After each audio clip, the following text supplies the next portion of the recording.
कहानी की शुरुआत होती है शिकी से, जो बस एक एवरेज डेलिक्वेंट था जिसे स्कूल से निकाल दिया गया था। उसका फ्यूचर कुछ खास दिख नहीं रहा था, लेकिन फिर एक दिन एक मिस्टीरियस स्ट्रेंजर उस पर अटैक करता है और उसके पिताजी को मार देता है। तब उसे पता चलता है कि उसकी रगों में डीमन ब्लड है और बस फिर क्या था, वो अपनी पावर्स को मास्टर करने का फैसला करता है रिवेंज लेने के लिए। बहुत बहुत पहले जापान में ओनी नाम के डीमंस की एक रेस रहती थी। वो सब कुछ तबाह करते थे और इंसानों को अपनी मर्जी से मारते थे। कोई उनके खिलाफ खड़ा होने की हिम्मत नहीं करता था। लेकिन तब एक बहादुर आदमी जिसका नाम ममो था, इंसानियत के सेवियर के रूप में सामने आया। उसने ओनी के बेस पर अटैक किया, हजारों को मार डाला। पर ये तो बस शुरुआत थी। ममो और ओनी के बीच एक लंबी जंग की जो मॉडर्न एज में भी जारी है। इधर इस पुरानी फेरी टेल का अपनी डेस्टिनी से क्या कनेक्शन है? इससे अनजान एक टीनेजर शिकी अपनी फायरआर्म कलेक्शन साफ कर रहा है, फोन पर अपने दोस्त से बात करते हुए। वो हंस रहा है कि उसे हाल ही में एक लड़ाई के कारण स्कूल से निकाल दिया गया और कहता है कि उसे कोई फर्क नहीं पड़ता क्योंकि वो अपने क्लासमेट्स के अगली फेस देख देख कर थक गया था। तभी उसके पापा त्सुयोशी वहाँ आते हैं और उसके सर पर मारते हैं और उससे पूछते हैं कि उसे स्कूल से क्यों निकाला गया है। शिकी उससे कहता है कि उसे अकेला छोड़ दे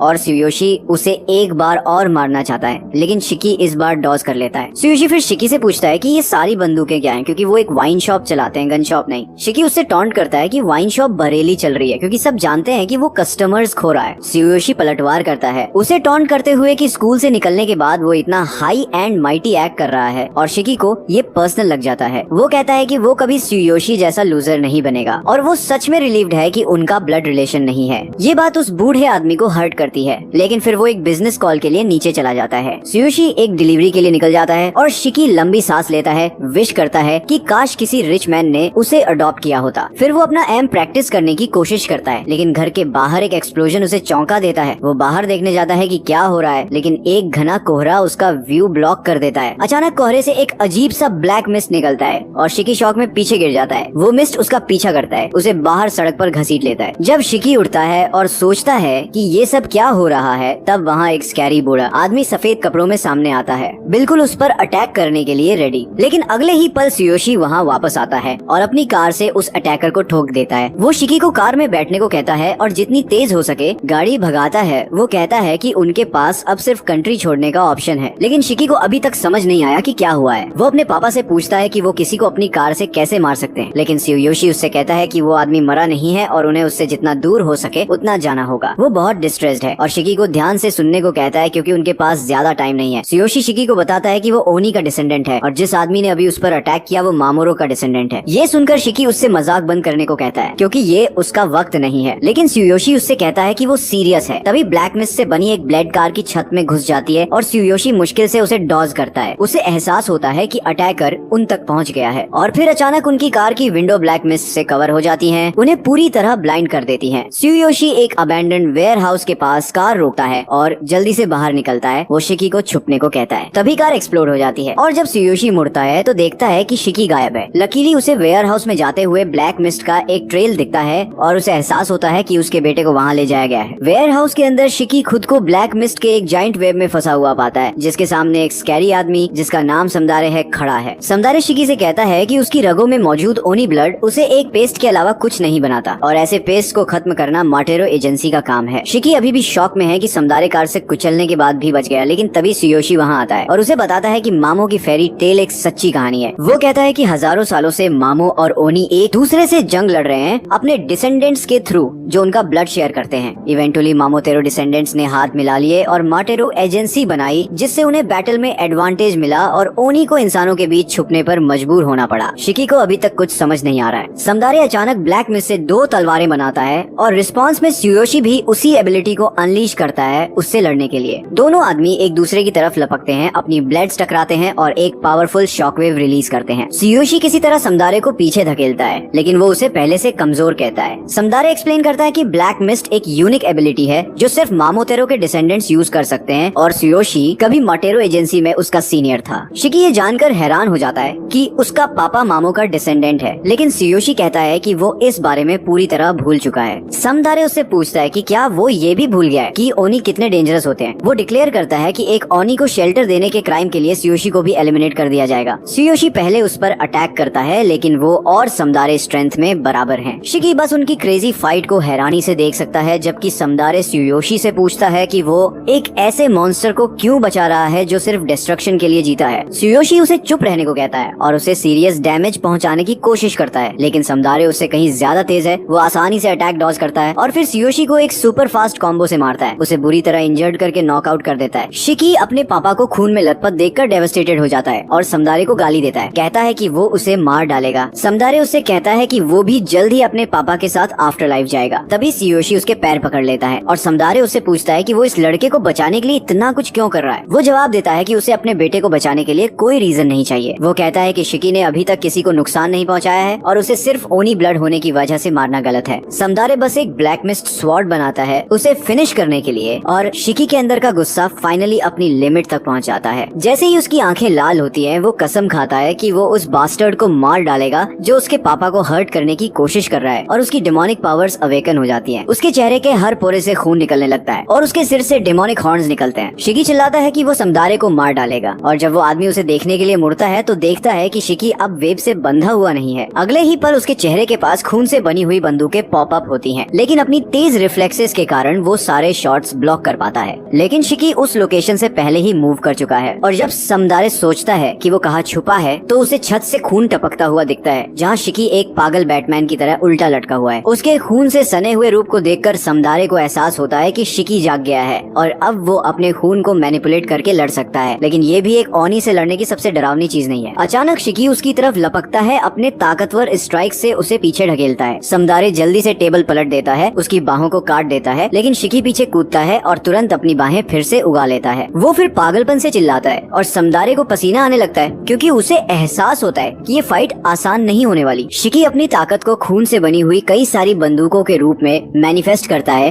और समदारे को बुलेट्स ब्लॉक करने के लिए अपनी पूरी ताकत और स्पीड इस्तेमाल करनी पड़ती है। तभी शिकी उस पर एक फ्रीकिंग मिसाइल फायर करता है और अपने इंस्टिंक्ट्स के कारण समद्रे उसे बहुत कम मार्जिन से डॉज करता है और रॉकेट उसके पीछे एक्सप्लोड हो जाता है। वो बूढ़ा आदमी शिकी के रूथलेस असॉल्ट से भागने पर मजबूर हो जाता है, लेकिन फिर अपनी तलवार उस पर फेंकता है, सोचता है कि उसे जल्दी से नीचे गिरा दे। लेकिन ये काफी नहीं है क्योंकि शिकी जल्दी से उसके पास पहुंचता है और उसे किक करके दूर फेंक देता है। समद्रे इतना थका हुआ और इंजर्ड है कि तेज मूव नहीं कर पाता और शिकी उसके चेहरे पर पैर रखता है और फिर उस पर पूरा मिलिट्री बैटालियन वर्थ का एमो अनलोड कर देता है। लेकिन समद्रे किसी तरह अपनी जान बचाने में कामयाब हो जाता है, भले ही वो बुरी तरह इंजर्ड है। वो शिकी को गाली देता है, लेकिन फिर अचानक शिकी कोलैप्स हो जाता है और खून से बनी बंदूकें टूट जाती हैं और जब वो अपने खूनी हाथों को घूरता है, शिकी अपना दिमाग खो देता है और सोचता है कि ये सब क्या हुआ। समद्रे इसे उन लोगों की टिपिकल रिएक्शन बताता है जो पहली बार अपनी ओनी पावर्स अवेकन करते हैं। अपनी बची हुई पावर से वो फिर से एक ब्लैक मिस्ट स्वॉर्ड समन करता है और अपना काम अभी फिनिश करने का फैसला करता है। लेकिन जैसे ही वो शिकी को चाकू मारने वाला होता है, सुयोशी उनके बीच में कूद जाता है, खुद को सैक्रिफाइस करके अपने बेटे को बचाता है। समदारे उससे पूछता है कि वो लड़के को बचाने के लिए अपनी जान कैसे रिस्क में डाल सकता है, उस मॉन्स्टर को देखने के बाद भी जो वो बन गया था। सुयोशी बस सोचता है कि शिकी कितना क्यूट छोटा लड़का था और अपने पुराने दोस्त से कहता है कि एक खुश पिता होना बुरी बात नहीं थी। तभी कुछ सिविलियंस एक्सप्लोजन सुनकर वहाँ जमा हो जाते हैं और फायर डिपार्टमेंट को कॉल करते हैं और समदारे अभी के लिए रिट्रीट करने का फैसला करता है। वो ब्लैक मिस्ट में बदल जाता है और गायब हो जाता है इंजर्ड सुयोशी और कंफ्यूज शिकी को अकेला छोड़कर। शिकी पैनिक करता है और अपने पापा से कहता है कि वो एम्बुलेंस बुलाएगा, लेकिन वो उसे रोकने को कहता है क्योंकि वो जानता है कि ये उसका एंड है। वो बस अपने बेटे से आखिरी बार बात करना चाहता है। सुयोशी उसे कहता है कि वो कभी उसे उसकी ओनी लीनियज के बारे में नहीं बता पाया क्योंकि इसका मतलब होता कि उसे ये बताना कि लोग उसे मारने के पीछे पड़े हैं। लेकिन अब वो सिर्फ शिकी से पूछ सकता है कि वो मामारो और ओनी दोनों को हराने के लिए इतना स्ट्रॉन्ग बन जाए ताकि वो फ्रीली और हैप्पीली जी सके। लेकिन शिकी उस पर चिल्लाता है कि चुप हो जाए क्योंकि वो अभी उससे बात खत्म नहीं कर पाया है। वो उसे बाहर ले जाने लगता है और कहता है कि वो तब बात करेंगे जब वो ठीक हो जाएगा और सुयोशी बस उसे एक बार देखकर स्माइल करता है, फिर अपनी आखिरी सांस लेता है। जैसे ही वो जमीन पर गिरता है, शिकी अपना दिमाग खो देता है। वो पहले उसे उठाने की कोशिश करता है और फिर रोने लगता है। उसके तुरंत बाद रोलर स्केट्स पर एक आदमी वहाँ आता है और जब शिकी उसे देखने के लिए मुड़ता है तो वो उसे उसके सिर पर एक सिंगल टैप से नॉकआउट कर देता है। फिर उसे एक ऐसी जगह ले जाता है जहाँ उसके जैसे लोग ही स्ट्रॉन्ग बन सकते हैं। शिकी अपने उन हैप्पी मोमेंट्स का सपना देखता है जब वो अपने पापा की निगरानी में पार्क में खेला करता था। लेकिन फिर सपना अब्रप्टली डार्क हो जाता है जिसमें सुयोशी समदारे के हाथों मरता है। शिकी झटके से जाग जाता है, समदारे की खून से भरी आंखों को घूरता हुआ। लेकिन जब वो आसपास देखता है तो खुद को एक बड़ी खाली हॉल में एक चेयर से बंधा हुआ पाता है। उसके ठीक पीछे वो स्केटर गाय जिसने उसे किडनैप किया था अपनी अम्ब्रेला के साथ one arm handstand push ups कर रहा है और जैसे ही वो शिकी को जागा हुआ देखता है वो वापस अपने पैरों पर खड़ा हो जाता है। वो एज लॉर्ड खुद को नाटो बताता है, एक फेलो ओनी और जल्दी से अपने हॉर्न्स मैनिफेस्ट करता है। शिकी सब कुछ देखकर बहुत कंफ्यूज है और वो नाटो पर ध्यान भी नहीं दे पा रहा जो उसे ये बताने से मना करता है कि वो इस वक्त कहाँ है। वो उसे इन्फॉर्म करता है कि उसके पापा की बॉडी को दूसरी जगह सेफली स्टोर कर दिया गया है और वो उसे यहाँ रिट्रीवल और इवेल्युएशन के लिए लाया है। नाटो फिर अचानक कॉर्नर में पड़े व्हाइट बोर्ड की तरफ स्केट करता है और उसे शिकी के करीब खींचता है। फिर फ्लेक्स करता है कि रोलर स्केट्स यूज करना कितना फास्ट और एफिशिएंट है चलने की बजाय। वो शिकी को मामोतेरो एजेंसी के बारे में एक्सप्लेन करना शुरू करता है। कहता है कि उसने ऑलरेडी एक आदमी को देखा है जो ब्लैक मिस्ट को कंट्रोल कर सकता है और उसे वेपन की तरह यूज कर सकता है। मोटेरो एजेंसी ओनी को ढूंढती और हंट करती है और रिस्पॉन्स में ओनी ने अपनी खुद की एजेंसी बनाई है लड़ने के लिए। नाटो कहता है कि उसका काम न्यूली अवेकन ओनी जैसे शिकी को ढूंढना और उन्हें एक सेफ प्लेस पर लाना है जहां वो इवेल्युएट कर सके कि क्या वो ओनी एजेंसी में शामिल होने के लायक है। उस ब्रीफ इंट्रो के बाद वो व्हाइट बोर्ड को वापस उसकी जगह पर रखता है और फिर शिकी का गैग हटाता है ताकि वो उसका इंटरव्यू ले सके। जैसे ही वो गैग हटाता है, शिकी उस पर चिल्लाना शुरू कर देता है कि उसे आजाद करे। वो नाटो को गाली भी देता है, थ्रेट करता है कि अगर उसने उसके डैड की बॉडी को नुकसान पहुंचाया है तो वो उसे मार डालेगा और नाटो तुरंत उसके स्कोर से एक पॉइंट डिडक्ट कर देता है। जो पहले ही 0 है वो शिकी को इडियट कहता है क्योंकि उसे समझ नहीं आया कि सेफली स्टोर का क्या मतलब है, जबकि उसने कुछ मिनट्स पहले ही बताया था। शिकी उस पर गुस्सा हो जाता है और कहता है कि वो उस जैसे शेडी एज लॉर्ड पर ट्रस्ट नहीं कर सकता और नाटो उससे कुछ और एक्सपेक्ट नहीं कर रहा था। वो शिकी के स्कोर से और पॉइंट्स डिडक्ट करने का फैसला करता है जितना वो गाली देगा और आजाद होने की डिमांड करेगा। उसे कोऑपरेट करने को कहता है अगर वो इवैल्यूएशन पास करना चाहता है। शिकी को इवैल्यूएशन की कोई परवाह नहीं, लेकिन वो जल्दी आजाद होना चाहता है तो वो अपना गुस्सा रोकने की कोशिश करता है, लेकिन वो भी ठीक से नहीं कर पाता और नाटो उसे क्रीपी लुक देना बंद करने को कहता है। शिकी ये सुनकर गुस्सा हो जाता है और नाटो उसे नॉन स्टैंडर्ड मेथड से इवैल्यूएट करने का फैसला करता है क्योंकि नॉर्मल चीजें नट जॉब्स के साथ काम नहीं करती हैं। वो अपनी टाई उतारता है और इससे पहले कि शिकी कुछ रियलाइज कर पाए, नाटो टाई का यूज करके उसे पूरी ताकत से स्ट्रैंगल करता है। शिकी पैनिक करता है जैसे ही उसकी सांस रुकती है और नाटो कहता है कि एक क्रीचर का ट्रू नेचर तब रिवील होता है जब वो मौत के करीब होता है और वो यही देखना चाहता है। शिकी अपनी पूरी ताकत से रेजिस्ट करने की कोशिश करता है, लेकिन वो चौखोल से बाहर नहीं निकल पाता। भले ही उसके चेहरे के हर छेद से खून निकल रहा है, वो जल्द ही अनकॉन्शियस हो जाता है और नाटो उससे डिसअपॉइंटेड है, लेकिन वो खून जो शिकी ने अभी खोया था अपनी पावर के रूप में जाग उठता है। वो शार्प स्पाइक्स में बदल जाता है और नाटो पर अटैक करता है जो बिना किसी दिक्कत के अटैक डॉज कर लेता है। अचानक उसे अपने सिर पर खून से बनी हुई एक गैटलिंग गन दिखती है और उसके पीछे शिकी अपनी बर्सिकर स्टेट में है। वो नाटो पर फायर करता है और फिर जब सेटिस्फाइड हो जाता है तो पीछे हट जाता है, लेकिन उसके अटैक्स ने उस एज लॉर्ड को छुआ भी नहीं जिसने खुद को अपनी अम्ब्रेला को अपने खून से कोट करके प्रोटेक्ट कर लिया था। वो शिकी के स्कोर से चीबी पॉइंट्स डिडक्ट करता है क्योंकि उसे अपना ऑनी ब्लड यूज करना भी नहीं आता। फिर उसे दिखाने का फैसला करता है कि ये कैसे किया जाता है, भले ही उसे कुछ याद नहीं रहेगा जब बर्सेकर स्टेट खत्म होगी। शिकी अचानक उसकी तरफ लपकता है, लेकिन नाटो हर चीज के लिए प्रिपेयर्ड है और कुछ मिनट्स बाद शिकी अपनी कॉन्शियसनेस रीगेन करता है और अब वो जमीन पर हारा हुआ पड़ा है। उसे समझ नहीं आता कि क्या हुआ है, लेकिन फिर वो अपने लाल हाथों को देखता है और पैनिक करता है। वो रियलाइज करता है कि वो फिर से आउट ऑफ कंट्रोल हो गया था। नाटो उसके ऊपर शांति से बैठता है, कहता है कि ये नेचुरल है कि उसकी मेमोरी ब्लैंक है क्योंकि जब एक ऑनी बर्सर्क मोड में जाता है तो वो अपना दिमाग खो देता है। उनके आसपास हॉल उनकी फाइट के कारण पूरी तरह गंदा हो चुका है और शिकी नाटो से कहता है कि उसे लेक्चर देना बंद करे जब वह भी अपने खून को वेपन की तरह यूज कर रहा है। नाटो तुरंत अपनी ब्लड अम्ब्रेला गायब कर देता है। शिकी को बताता है कि वह कभी बर्सर्क नहीं गया क्योंकि वो एक्चुअली अपनी पावर कंट्रोल कर सकता है। वो फिर डिक्लेयर करता है कि अब कुछ कहने को नहीं है क्योंकि शिकी ओनी एजेंसी में शामिल होने से डिस्क्वालीफाई हो गया है। शिकी को अभी भी समझ नहीं आता कि ये सब क्या हो रहा है, लेकिन अगर एक चीज उसे पक्का पता है तो वो ये है कि नाटो रिडिक्युलसली स्ट्रांग है। वो अपनी प्राइड को निगलने का फैसला करता है और नाटो से उससे अपना अंडरलिंग बनाने की भीख मांगता है क्योंकि वह स्ट्रांग बनना चाहता है और अपने पापा का बदला लेना चाहता है। नाटो तुरंत उसकी रिक्वेस्ट रिजेक्ट कर देता है। शिकी को बताता है कि उसके जैसा कोई जो लड़ते वक्त अपना दिमाग यूज नहीं करता वो रियल बैटल में हमेशा सबसे पहले मरता है। वो उसे एक यूजलेस कहता है जो न तो अपना दिमाग कंट्रोल कर सकता है नहीं अपनी पावर, और शिकी अपनी रेस रोकने के लिए अपनी हर आउंस ताकत यूज करता है। नाटो फिर डिक्लेयर करता है कि अब शिकी को डिस्पोज करने का टाइम आ गया है क्योंकि एक बर्सर्क ओनी सबके लिए एक लायबिलिटी है। वो अपनी स्पेशल रिंग का यूज करके अपना अंगूठा काटता है जिससे खून की एक स्ट्रीम निकलने लगती है। वो खून को एक अम्ब्रेला में बदल देता है और शिकी को अचानक एक आइडिया आता है कि उसे अपना दिमाग कैसे बदलना है। वो नाटो की रेंज से दूर भागता है और फिर उसकी तरफ लपकता है अपनी मुट्ठी को जमीन पर घसीटते हुए जब तक उससे खून न निकल जाए। नाटो जल्दी से अपनी अम्ब्रेला को एक स्पाइकी शील्ड में बदल देता है जो उसे किसी भी मेले अटैक से बचाएगा और फिर शिकी के पॉसिबल मूव्स कैलकुलेट करता है। शिकी आखिरी पल में ऊपर कूदता है जो नाटो के कैलकुलेशंस में से एक पॉसिबिलिटी थी, लेकिन फिर वो उसे स्पाइक्स का यूज करके साइड में कूदकर और उसके चेहरे पर एक खूनी गन पॉइंट करके चौंकाता है। शिकी अपना पूरा फोकस गन में डालता है, एक पावरफुल शॉट करता है जिसके रिकॉइल से वो पीछे की तरफ उड़ता है। उसे विश्वास नहीं होता कि उसने नाटो पर हिट लैंड कर दिया, लेकिन पता चलता है कि वो इस बार भी नहीं कर पाया। नाटो ने सिंपली ब्लड बुलेट को अपनी उंगली से ब्लॉक कर दिया और उसे शैटर कर दिया। शिकी को अटैक का कोई क्रेडिट नहीं दिया क्योंकि वह उसे अटैक करने के लिए बर्सेकर मोड में आधे रास्ते तक चला गया था। जैसे ही शिकी अपना दिमाग फिर से खोने लगता है, नाटो उसे अपने स्पेशल मूव से फिनिश करने का फैसला करता है। वो खुद को एक प्रोटेक्टिव केज में डाल लेता है और अपने खून का यूज करके आर्चर समन करता है, उसके कमांड पर शूट करने के लिए रेडी। लेकिन जैसे ही वो शिकी को अपने बर्सर्कर इंस्टिंक्ट्स के खिलाफ लड़ते हुए और अपनी पावर को कंट्रोल करते हुए देखता है, नाटो अपना स्पेशल मूव कैंसिल कर देता है। शिकी प्राउड है कि उसने अपनी पावर कंट्रोल कर ली, लेकिन वह जमीन पर गिर जाता है क्योंकि उसने बहुत ज्यादा एनर्जी यूज कर ली थी। नाटो को विश्वास नहीं होता कि शिकी ने न सिर्फ अपनी पावर्स कंट्रोल की बल्कि उसने बर्सर्कर मोड को भी सप्रेस किया, जो हर कोई नहीं कर सकता। वो उससे पूछता है कि उसने ये कैसे किया, लेकिन शिकी स्मगली उसे अपना अंडरलिंग एक्सेप्ट करने को कहता है ताकि आंसर अनलॉक हो। नाटो उसे कहता है कि वह इस बारे में सोचेगा और शिकी उसे मान लेता है। वो कहता है कि जब नाटो ने अपने खून को कंट्रोल करने की बात की थी तो उसे समझ नहीं आया था, लेकिन जब उसने उसे अपना अंगूठा काटते और खून का यूज करके वेपन बनाते देखा तो उसे एक आइडिया आया। उसने सोचा कि क्योंकि वे दोनों ओनी हैं तो वो उसकी एप कर सकता है, और सरप्राइजिंगली वो काम कर गया। उसे फाइन डिटेल्स समझ नहीं आए और उसने बस अपनी बाह को ब्लीड होने दिया, जबकि वह मेंटली उसे वेपन बनाने के लिए चिल्ला रहा था। शिकी अभी भी हाइप्ड है कि उसका गैम्बिट काम कर गया और नाटो से पूछता है कि वो इस बारे में क्या सोचता है। नाटो सोचता है कि ये पूरी तरह अटर क्रैप है क्योंकि चीजें ऐसे काम नहीं करती। उसके एक्सपीरियंस से शिकी जैसे डम्ब और इमोशनल टीन्स को अपना खून कंट्रोल करने में मुश्किल होती है, जबकि उसके जैसे रैशनल और कैल्म लोगों को अपनी पावर ठीक से यूज करने का सबसे अच्छा चांस होता है। वो सोचता है कि शिकी न तो रीजन सुनता है और न ही अपने बर्सर्कर मोड को यूज कंट्रोल करने देता है, और वह अपनी रॉ इंस्टिंक्ट का यूज करके अपनी पावर को ब्रूट फोर्स कर सकता है ताकि वो उसकी बात माने। वो सोचता है कि ये एक बहुत रफ मेथड है, लेकिन ये किसी को एक्सप्लोसिव अमाउंट ऑफ पावर भी दे सकता है। वो सोचने लगता है कि इस यूनिक केस के साथ क्या करे। तभी अचानक शिकी उसे कहता है कि उसे अपने डैड का बदला लेने और उस आदमी को मारने के लिए पावर चाहिए जिसने उसे मारा। वो नाटो से कहता है कि अगर वो उसे अपना अंडरलिंग बना लेता है और उसे सब कुछ सिखाता है तो वो उसके लिए यूजफुल बन जाएगा, लेकिन नाटो उस पॉसिबिलिटी को कंसिडर करने से मना करता है। वो अपनी अम्ब्रेला को एक स्पीयर में बदल देता है। उसे बताता है कि उसके जैसे लोग सोसाइटी के लिए एक रिस्क हैं, क्योंकि उसे ये भी नहीं पता था कि वो अपनी पावर कंट्रोल कर सकता है और उसने बस एक गैम्बल लिया। वो कहता है कि वो उसे लैकी एक्सेप्ट नहीं कर सकता और फिर ऐसा एक्ट करता है जैसे वो उसे स्पीयर से स्टैब करने वाला है, लेकिन सिर्फ उसके सिर के पास जमीन पर हिट करता है। वो शिकी से कहता है कि वो उसे अंडरलिंग एक्सेप्ट नहीं करेगा बल्कि एक स्टूडेंट के रूप में, और ये शिकी के लिए बहुत कंफ्यूजिंग है क्योंकि उसे लगता है कि दोनों एक ही चीज हैं। नाटो उसे बताता है कि उसने टेस्ट भले ही पास किया, लेकिन वो उसे अपनी एबिलिटीज प्रूव करने का चांस देगा। शिकी को समझ नहीं आता कि क्या हो रहा है, तो नाटो बेसिक से शुरू करने का फैसला करता है। वो उसे बताता है कि वो एक आइलैंड पर है जिसे हेल्स डोर स्टेप कहते हैं, जिसे पहले ओनागाशिमा के नाम से जाना जाता था।